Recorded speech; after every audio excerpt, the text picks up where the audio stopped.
தங்க நகை விலை ஏற்றம் தங்க நகை தொழிலாளர்களை தான் இது அதிகமா பாதிக்குது.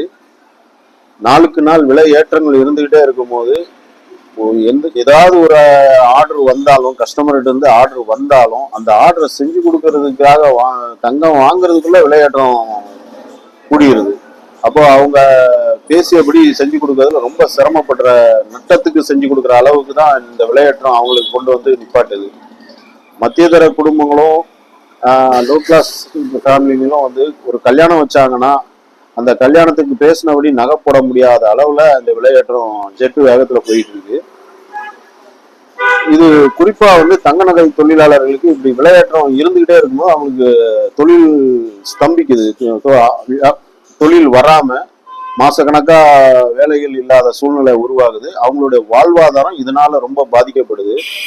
இந்த மாதிரி சூழ்நிலைய சரி செய்வதற்கு மத்திய அரசு கூடுதல் கவனம் செலுத்தி விலை கட்டுப்பாடுக்கு என்ன செய்யணுமோ அதை உடனடியா போர்க்கால அடிப்படையில் மாதிரி உடனடியா மத்திய அரசு தலையிட்டு இதுக்கு விலையேற்றத்தை கட்டுப்படுத்துற ஒரு சூழ்நிலையை உருவாக்கி கொடுத்தாதான் அவங்கள வாழ்வாதாரத்தையும் பாதுகாத்துக்கிட முடியும். தொழிலாளர்களுடைய வாழ்வாதாரத்தை பாதுகாத்துக்கிட முடியும்.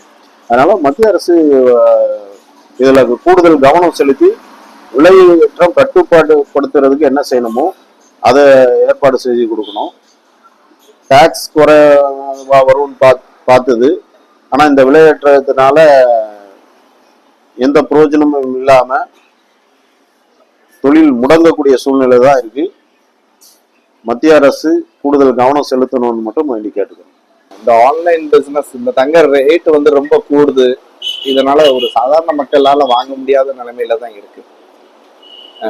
இது ஆன்லைன் பிசினஸ்ல கொஞ்சம் அது சும்மா 10% கட்டி அவங்க வாங்கிட்டு போயிடுறாங்க. அதனால ரேட்டும் கூடுது.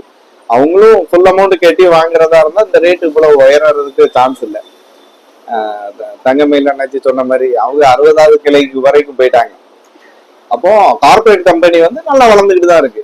இதனால சின்ன தொழிலாளிகள் வளர்றது ரொம்ப டஃப் ஆயிடும். ஒரு கஷ்டப்பட்ட மக்கள் வாங்குற அளவுக்கு இல்லாத அளவுக்கு போயிட்டே இருக்கு. இதுக்கு ஆன்லைன் பிசினஸை கொஞ்சம் ரெஸ்ட்ரிக்ட் பண்ணி ரேட்டை கொஞ்சம் குறைச்சாங்கன்னா எல்லாருக்குமே நல்லா இருக்கும்.